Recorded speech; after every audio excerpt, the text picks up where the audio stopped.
Olá, ser de sombra e luz. Eis que se inicia mais um projeto lindo, cheio de amor, no qual há muito tempo as pessoas têm me sugerido fazer, que é fazer esse podcast, é trazer algumas das coisas que eu considero muito relevantes para nossa conversa, para nossa rotina, para que a gente possa viver a espiritualidade da forma como tem que ser, de uma forma sutil, gentil, de uma forma que nos leve a crescimento. O objetivo desse podcast é trazer esclarecimento, é trazer muita conversa, muito diálogo, para que a gente possa compreender a espiritualidade de uma forma muito mais gentil, entendendo que é permitido sentir sim. Então, o que tem acontecido muito com a moda do autoconhecimento é que as pessoas cada vez mais têm se obrigado a não sentir.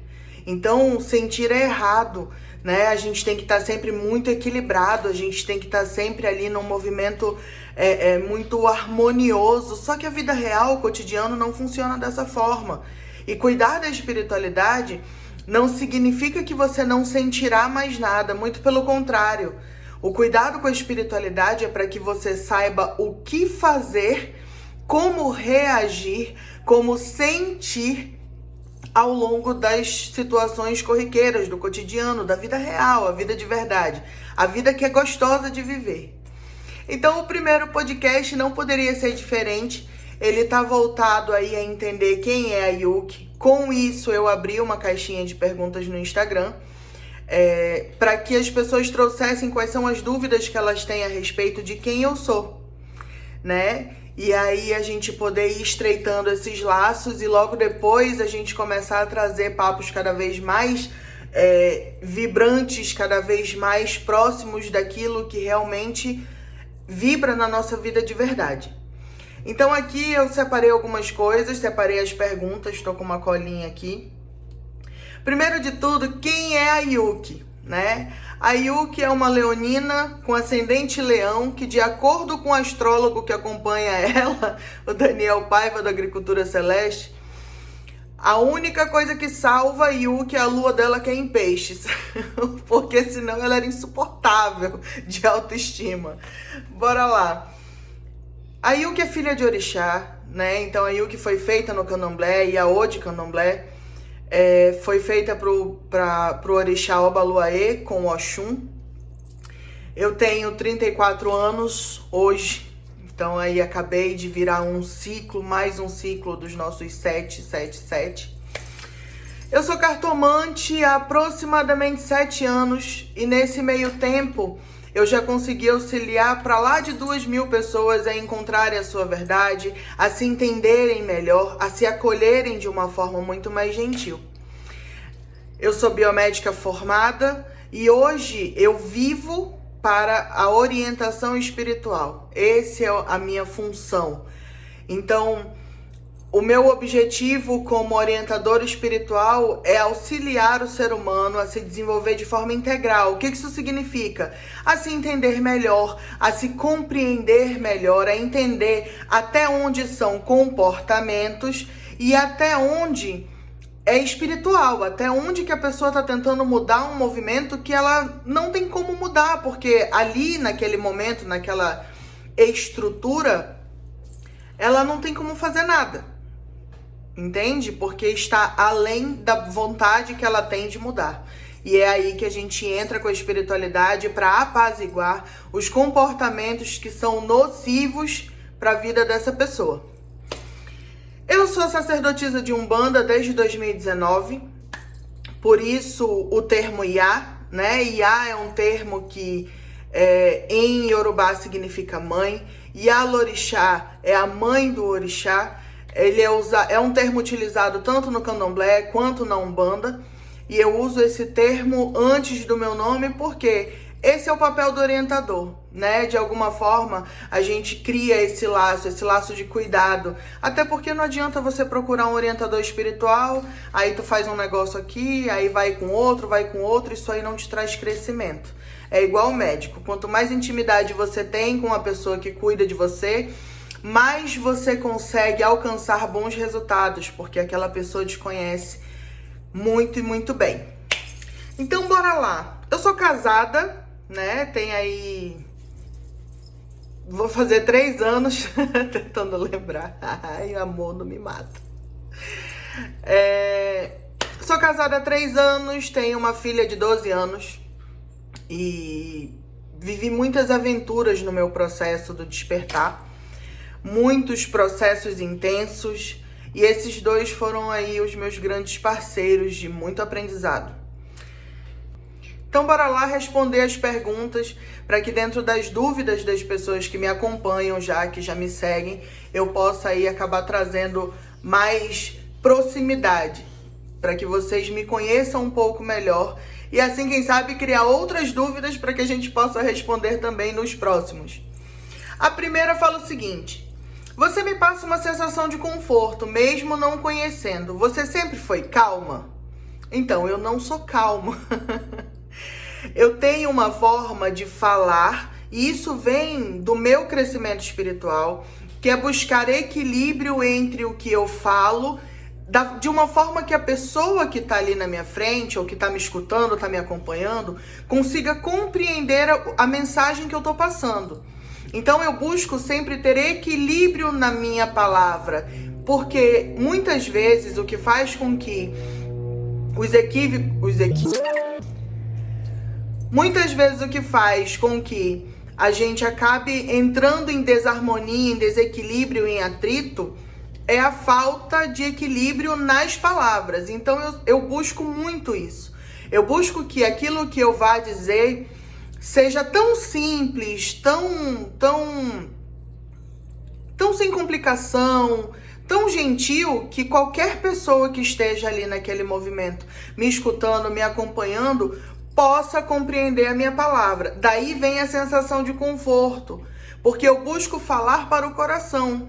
Eu não busco falar para a mente, eu busco falar para o coração, para o espírito. Então, assim, calma, eu não sou. Então, é uma coisa até muito contra o que eu sou, porque eu sou uma pessoa muito dinâmica, né, no dia a dia. Eu sou uma pessoa que dentro do meu mapa astral eu tenho aí 5 ou 6 casas em Leão. Eu sou uma pessoa muito enérgica. Então, quando eu falo alto, a minha risada é alta. Eu não sou uma pessoa que tem, assim, essa coisa mais branda. Mas o que eu busco é isso. Equilíbrio na palavra, é o respirar antes de falar. Isso tudo eu aprendi crescendo no que eu faço, no meu ofício de orientador espiritual. E acabou se tornando algo que faz parte de mim, mas que não tem nada a ver com calmaria, porque calmaria realmente aqui não temos. Aqui tá em falta. Eu sou tranquila, eu sou harmoniosa, mas calma mesmo é uma palavra que ainda não entra ali nos meus pontos de definição. Bora pra próxima. Como você lida com a ansiedade? Ansiedade, ela foi uma das minhas maiores professoras, uma das minhas maiores mestras. Então, como que eu aprendi a lidar com a ansiedade? A verdade é que ansiedade, depressão, estresse, todos esses movimentos que têm a ver com a falta das pazes com o tempo, você vai ressignificando conforme você aprende a se ouvir. Então, não adianta falar de cura de ansiedade, da cura da depressão, se você não faz o movimento da autoescuta. A autoescuta é libertadora para essas coisas. Por quê? Quando eu percebo que eu tô começando a ficar um pouco ansiosa, o primeiro movimento que eu faço é me perguntar: cara, isso tá vindo de onde? Mãozinha no coração. Yuki, isso tá vindo de onde? Por que você tá se sentindo assim? Qual é o sentimento raiz disso? E a partir daí, o meu corpo responde, tá? A minha mente consegue digerir o que tá acontecendo para que eu possa passar isso, enfrentar aquela sombra, aquela dificuldade. Porque a ansiedade, ela não é a sombra.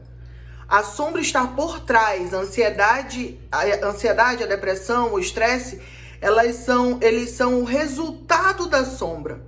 A falta das pazes com o tempo, ou seja, ansiedade, estou pensando muito no futuro e estou agindo pouco no presente. Estresse, estou demais no presente e estou esquecendo de focar um pouco no futuro, de relaxar um pouco e entender que no futuro tudo fica bem. Depressão, não consigo sair do passado. tá? Então eu fico ali amargurando aquelas coisas do passado, aquelas mágoas, e não consigo sair do passado. Como foi o despertar da espiritualidade? Essa aqui foi uma das perguntas mais feitas, tá? Então 8 pessoas perguntaram a mesma coisa.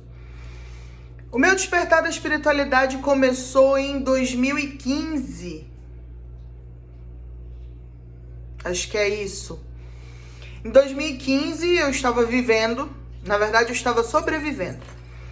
Vida amorosa estava muito bagunçada, vida pessoal, comportamento, eu estava com uns comportamentos que eu não conseguia mudar, aquilo estava me maltratando muito. Além dos comportamentos, a minha vida não andava, minha vida material estava empacada, eu tinha acabado de sair de uma relação, de um casamento, era eu e a Isabela. Então a Isabela, ela sempre foi ali a primeira parceirona de tudo. E logo em seguida veio o Léo. E aí, o que aconteceu nesse movimento? Um belo dia, simples assim, eu dormi, e quando eu acordei, eu já acordei num choro que eu não conseguia parar de chorar. Então, era tanto peso, era tanta angústia, que eu chorava a ponto de chorar até ficar exausta, dormia, acordava, chorava de novo, e assim eu passei 7 dias sem conseguir levantar da cama direito. Então foi muito pesado. O meu despertar foi um despertar assim, você não vai olhar para a espiritualidade, então peraí que a gente vai te chacoalhar. Então eu passei um processo onde durante 27 anos da minha vida eu fui budista, e do dia para a noite essa espiritualidade nasceu, a espiritualidade das entidades, a espiritualidade do culto. Então são coisas assim que começaram a aparecer e eu não fazia ideia de onde vinham, mas enfim, essa parte daqui, do que veio depois, eu começo a explicar depois. Então meu despertar, ele foi um despertar em que eu tive que ir pro fundo do poço, emocionalmente falando, tá? Foi um despertar que não foi assim, eu tô com mal-estar nisso, não, minha vida virou de cabeça para baixo. Então foi uma fase em que, em alguns momentos, eu pensei que eu não ia ter força para sair. Porque era muito duro é muito maluco conceber a ideia de que você dorme num dia, no outro você acorda sem conseguir sair da cama, né? Então, essa uma semana foi a semana onde realmente as coisas que precisavam machucar, mexer, sair, aquele misto de muita coisa, saiu, né? E aí, depois disso, eu fui até uma cartomante, levada pela minha mãe. Minha mãe me levou nessa cartomante e lá eu descobri muitas coisas sobre mim energeticamente, descobri esse mundo também, que hoje é um mundo que eu vivo com muito amor e felicidade, e comecei ali a curar, né, essas sombras, essas feridas. Bora pra próxima. Como você sabia que era o despertar da espiritualidade? Eu não sabia. Eu não sabia e me apavorava com isso. Eu morria de medo. Porque quando eu cheguei lá na cartomante, ela olhou pra mim e falou assim, então, deixa eu te falar uma coisa. Você é médio de incorporação, você tem evidência, você é isso, você é aquilo. Que ela me passou um plano, assim, um roteiro de quem eu era, e eu não conhecia essa pessoa que eu era. Era uma pessoa completamente alheia ao que eu vinha vivendo, no automático. E aí, eu só soube que era o despertar da espiritualidade, eu só entendi que era a espiritualidade me chamando, quando ela virou pra mim e falou assim, olha, você pode fazer o que você quiser, mas se você não olhar pra sua espiritualidade agora, a sua vida não vai andar nunca, porque chegou a hora de você trabalhar, chegou a hora de você cumprir a sua missão. E aí é uma outra página dessa história, porque essa talvez tenha sido a parte mais dura de todo o processo. Mas lá pra frente alguém pergunta e eu vou falar um pouco mais sobre. Como se deu o início do seu processo para se tornar esse ser de luz que ajuda outras pessoas? Antes de eu começar a auxiliar outras pessoas, eu tive que me desfazer, literalmente, para que eu pudesse me fazer novamente, para que eu pudesse ser um ser humano diferente.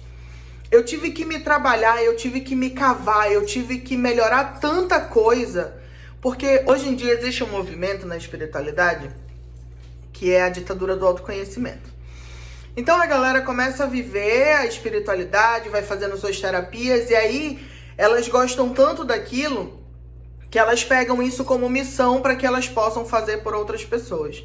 Gente, missão é missão, nem todo mundo nasceu para isso, até porque exige muito para isso.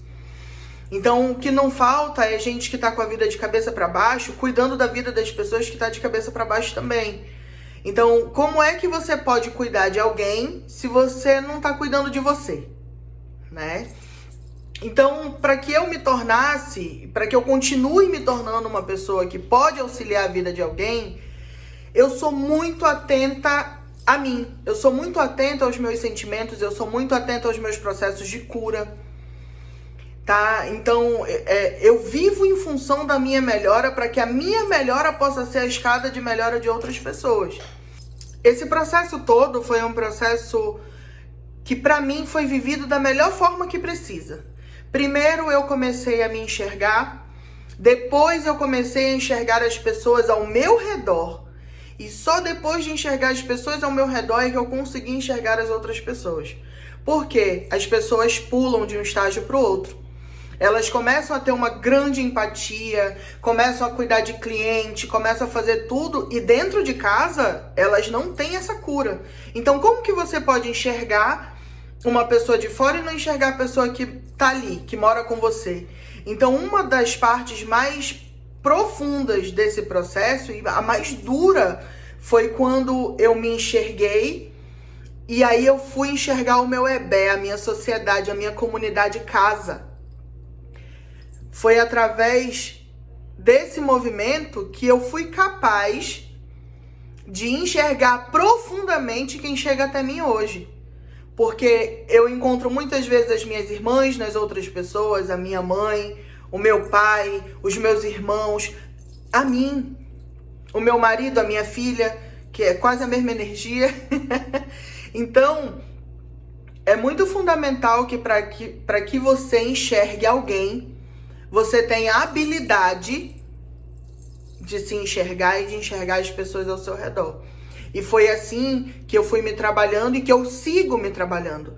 Porque as dificuldades elas não acabam em relação a relações, a comportamentos, a forma de lidar. Isso é um eterno aprendizado.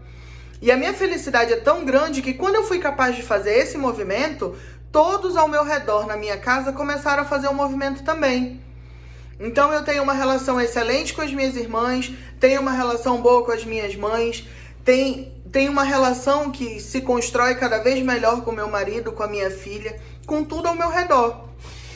Mas para isso foi necessário que eu aprendesse a me enxergar e a me entender. Então, enquanto você não se enxerga, não se entende, não se cura, não adianta você exigir cura e mudança de ninguém. Isso é um fato. E é o primeiro erro das pessoas. Elas começam a fazer terapia, começam a fazer cuidado espiritual, começam a fazer várias coisas e elas querem arrastar as outras pessoas como se a mudança dessas pessoas dependesse dessa alma salvadora. E isso não existe. Cada um veio para cuidar de si. Uma coisa é você abrir a porta, outra coisa é você empurrar a pessoa para ela passar. Passa se quiser. E esse é um dos primeiros pontos fundamentais do crescimento. É você entender que cada um vai viver do jeito que quer viver.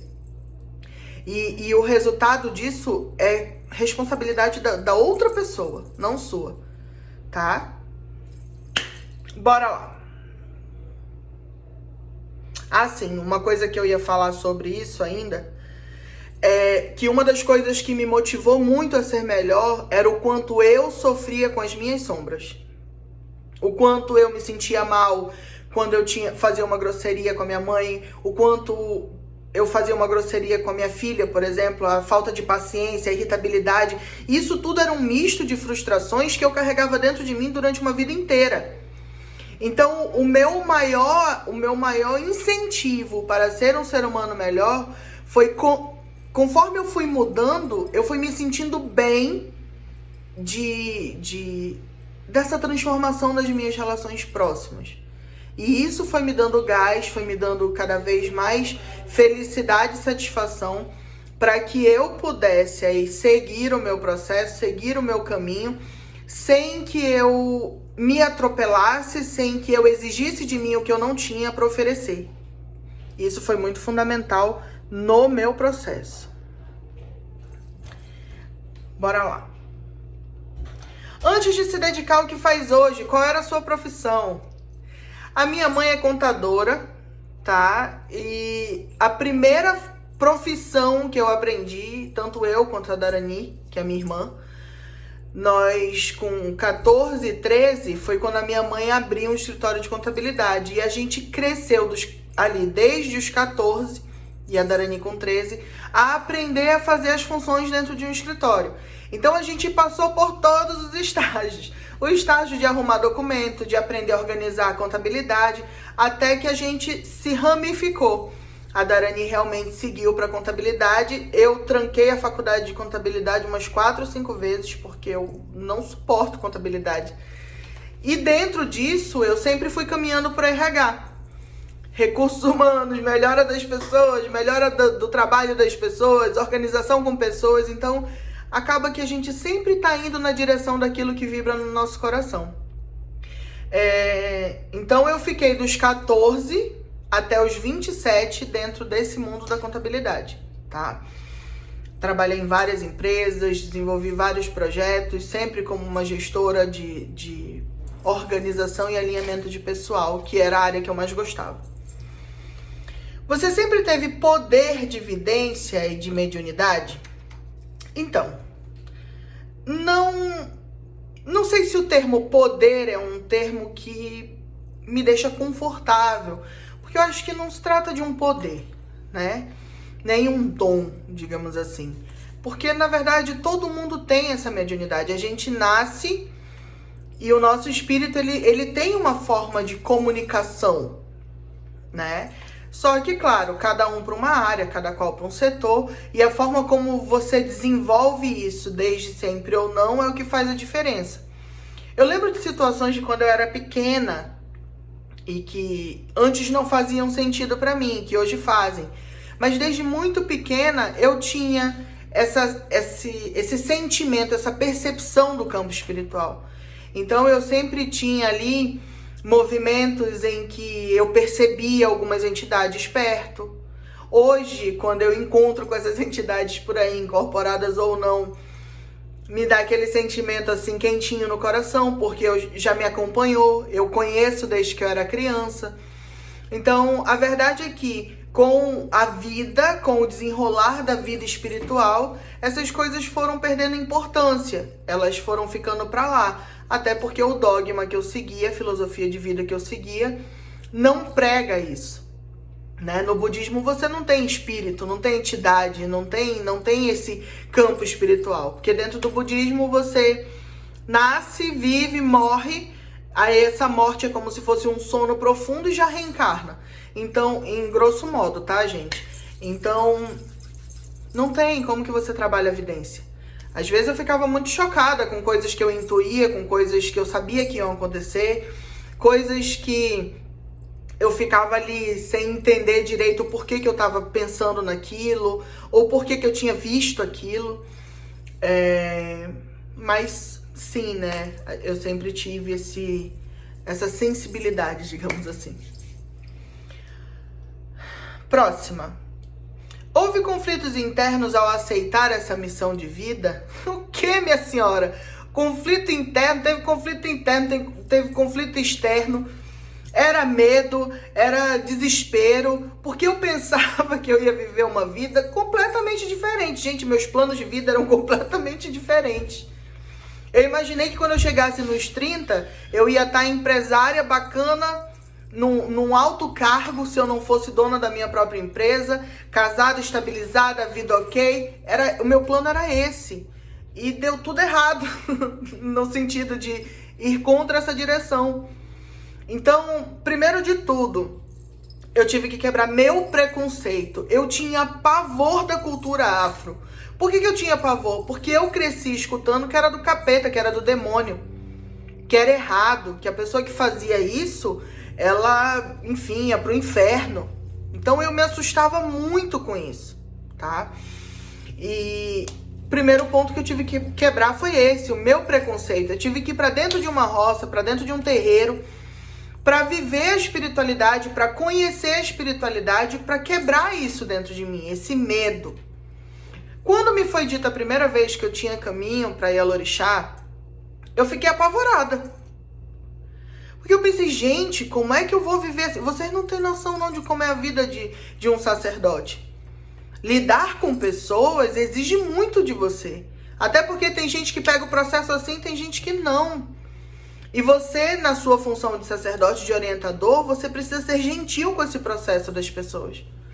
Então, no início, enquanto as minhas sombras eram muito grandes, eu tinha pavor de viver assim. Cara, como é que eu vou viver assim? Como é que eu vou viver em função das pessoas? E eu não quero, eu quero viver a minha vida, eu quero ter o poder de escolher o que eu quero, o que eu vou caminhar. Eu tinha muito, muito medo disso tudo. Então, durante muito tempo, essa missão de vida pra mim não era uma missão de vida, era um fardo. Era algo muito pesado. Isso só mudou quando eu entendi que o melhor que eu tinha para oferecer era eu. Então isso deixou de ser um fardo. Quando eu entendi que as pessoas que precisariam de mim, elas literalmente precisariam de mim. Então a minha missão de vida consiste em me melhorar, em aprender, em estudar, em me desenvolver, para que eu possa assim auxiliar na vida de outras pessoas. Então ficou gostoso, ficou prazeroso. Foi quando essa missão de vida começou a fazer sentido para mim. Próxima pergunta. Por que você escolheu a biomedicina? Já chegou a atuar diretamente na área? Lá no início do meu namoro com o Léo, eu estava buscando uma graduação, uma profissão nova, porque contabilidade não era algo que me fazia bem. Não era algo que eu gostava. Não era algo que eu queria viver em função. Então, ele na época fazia biotecnologia. E aí ele falou assim, cara, tu vai gostar muito dessa área e tal, é legal. E eu comecei a pesquisar biotecnologia. Mas a biotecnologia não tinha o contato gente. E aí eu comecei a pesquisar a respeito e da biotecnologia eu fui parar em biomedicina. Eu lembro que no primeiro período de biomedicina eu cheguei, eu me apaixonei por tudo. Por quê? Eu sou uma verdadeira pessoa encantada por como as coisas funcionam, e a biomedicina me ensinava como o corpo funciona, entende? Então eu me apaixonei pela biomedicina. Hoje não é algo que eu consiga viver, então eu não atuo na área de biomedicina, mas é algo que futuramente pode entrar nos meus planos aí, até porque eu ando pensando muito sobre mestrado e não é algo que ficou em escanteio na minha vida, mas é algo que me auxilia pra caramba no processo com as outras pessoas. Por quê? Porque quando uma pessoa chega até mim e eu busco a leitura do corpo, eu busco o entendimento da fisiologia dessa pessoa, eu consigo encontrar as raízes do que machuca aquela pessoa muito mais fácil. É uma das melhores ferramentas que eu tenho. Quando você entendeu o chamado da espiritualidade? Há 6 anos atrás, 6 anos e pouco atrás, eu fiz uma leitura de baralho, tudo, e aí eu comecei a fazer essas leituras de baralho, tudo, para pessoas que foram chegando, procurando. E um dia eu falei assim, não quero mais. Eu vou me focar na minha carreira, na minha profissão, porque é isso que eu quero, e tarará, papapá, e tererê. E aí não quis mais, parei de atender. Aí um dia, eu tava em casa, bateu uma mulher no meu portão. Aí ela falou assim, oi, aqui que é a casa da mãe de santo? Aí eu não acreditei naquilo. Eu fiquei olhando pra cara daquela mulher. Eu falei, não era mãe de santo. Aqui não é a casa da mãe de santo, não. Ela disse, menina, eu tô atrás de um terreiro que me disseram que é por aqui, assim, assim, assim, assado. E aí eu tava passando aqui pela rua, acabei parando aqui pra perguntar.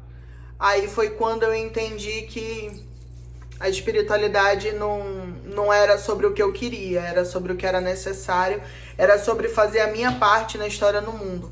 E aí foi um entra, vamos conversar e vamos ver em que eu posso te auxiliar.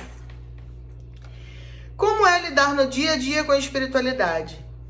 Lidar com a espiritualidade no dia a dia exige uma coisa que a gente tem muita dificuldade de ter: disciplina e organização. Por quê? Se você começa o seu dia no automático, acordou, levantou, tomou banho, parará, papapá, só aí tu já perdeu 1 milhão de oportunidades de fazer o melhor que você pode fazer no cuidado da sua espiritualidade no dia a dia, tá? Porque a espiritualidade é para ser vivida no dia a dia. Então, eu tenho algumas rotinas, né? Que se eu deixo de cumprir um dia, o meu comportamento vai ficando assim, vai me desgastando, eu vou ficando mais impaciente e tudo mais. Então, lidar com a espiritualidade no dia a dia já foi um enorme peso, porque me disciplinar foi a parte mais difícil. Hoje não é assim. Hoje é algo natural, é algo delicioso de se viver. Sabe o que é você passar pelas dificuldades da vida? Você passar pelas dificuldades da rotina. E aí você respirar fundo e sentir a espiritualidade ao seu redor e dizer assim, não, tá tudo bem, tá tudo certo, vai melhorar e vambora e vamos seguir em frente.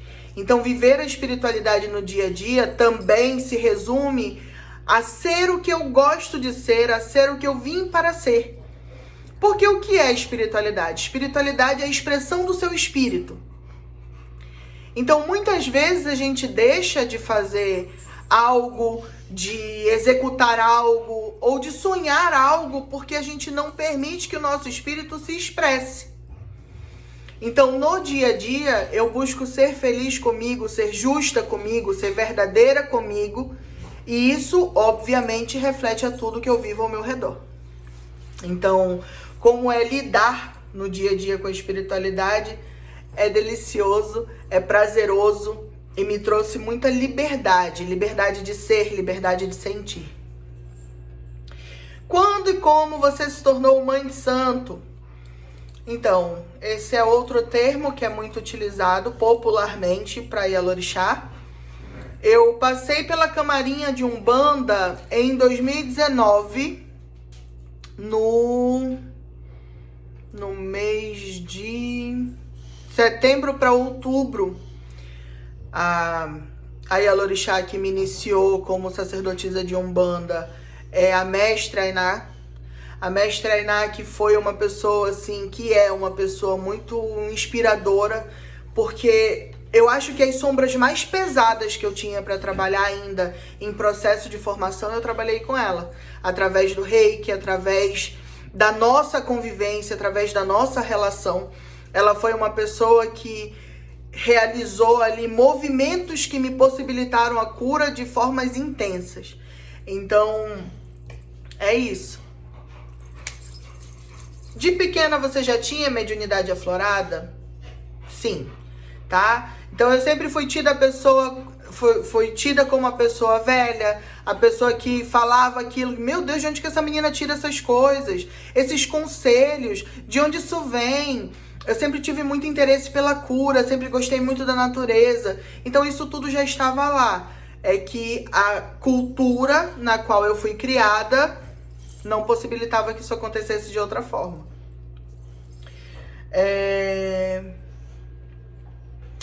E aí acabaram aqui as perguntas. Mas eu queria falar um pouco sobre o quanto que é importante a questão... última pergunta, que na verdade é uma observação. Por que a casa da Yuki deixou de ser casa da Yuki e se tornou só a Yayuki? A casa da Yuki era uma casa de terapia, assim como o reflexo do meu coração, que eu abri em 2019. E que durante esse período aí de 2019 a 2020, ela ficou operando. E era onde eu realizava muitos dos trabalhos que eu continuo executando, outros que eu parei durante a pandemia, porque eram muito coletivos e tudo mais. Só que nesse meio tempo da pandemia, do meu desenvolvimento, do meu crescimento, das melhoras que eu tenho feito dentro de mim, eu fui entendendo que a casa, ela não me comportava mais.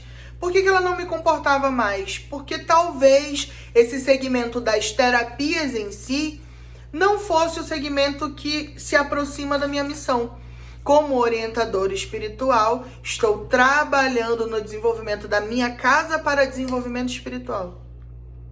Então, a casa da Yuki, como casa terapêutica, deixou de fazer sentido dentro de mim. E foi quando eu trouxe a Yaya Yuki, para que as pessoas conheçam as mudanças que aconteceram dentro de mim, o que elas representam como um todo, e em como eu posso auxiliar as pessoas através disso. Através da minha fé, através do trabalho que eu desenvolvo. Então eu queria falar uma coisa muito importante antes de terminar. Primeiro, foi delicioso, foi mais simples e mais gentil do que eu imaginei que seria. Eu achei que eu teria algumas dificuldades em desenrolar esse processo e talvez tenha sido por isso que eu tenha ficado muito tempo sem fazer esse podcast. Mas estou me sentindo muito feliz e muito grata. Primeiro, por trazer um pouco mais de mim para vocês. Segundo, porque eu me venci. E terceiro, porque daqui por diante eu pretendo trazer muita coisa legal. E eu espero que você me acompanhe, que você venha comigo nesse movimento de crescimento, de quebra de preconceitos, de vida real. E aí eu queria falar uma coisa que é muito importante, que talvez seja fundamental para todo o processo que vai se estender daqui por diante nesse podcast, sobre mudanças.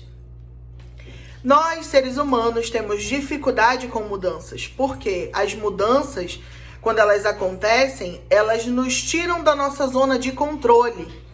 Então a gente tem um pouco de medo daquilo que vai acontecer dali por diante. Só que todos os dias as pessoas mudam, seja para melhor ou seja para pior. Então, cabe a você decidir qual é o tipo de mudança que você quer trazer para sua vida. Será que você vai ser a pessoa que todo dia vai mudar para melhor? Ou você vai ser a pessoa que todos os dias vai mudar para pior? Fica aí o questionamento. Espero que você reflita isso com muita leveza no seu coração. Porque não se trata de mudar muita coisa, se trata de mudar uma coisinha por vez. É fundamental e necessário. E aí, eu entro num outro ponto. Muitas vezes na nossa vida, por que é difícil o movimento de crescimento, de autoconhecimento com a família, que foi o processo que eu falei lá no início? Porque essas pessoas, elas te conhecem a vida inteira. Então, elas te conhecem de cabo a rabo. Elas sabem quais são suas sombras, seus defeitos, suas qualidades, tudo. Só que essas pessoas, elas vão ter dificuldade de entender, de compreender que todos os dias você está se tornando uma pessoa diferente. Então elas vão te julgar por quem você já foi, pelo que você já fez, a forma como você já agiu. E o autoconhecimento, ele se trata exatamente do oposto. Então tudo isso que eu tô gravando hoje aqui, daqui uma semana, pode ser que alguns sentimentos que eu trouxe aqui já possam ter mudado, porque é isso, a gente está em constante movimento. Então a pessoa que eu era hoje, né? A pessoa que eu sou hoje, perdão, não é a mesma pessoa de ontem. Então não julguem as pessoas pelo que vocês já viveram com essas pessoas. Entenda, não se trata de sair dando segunda chance para quem te machucou, não é sobre isso.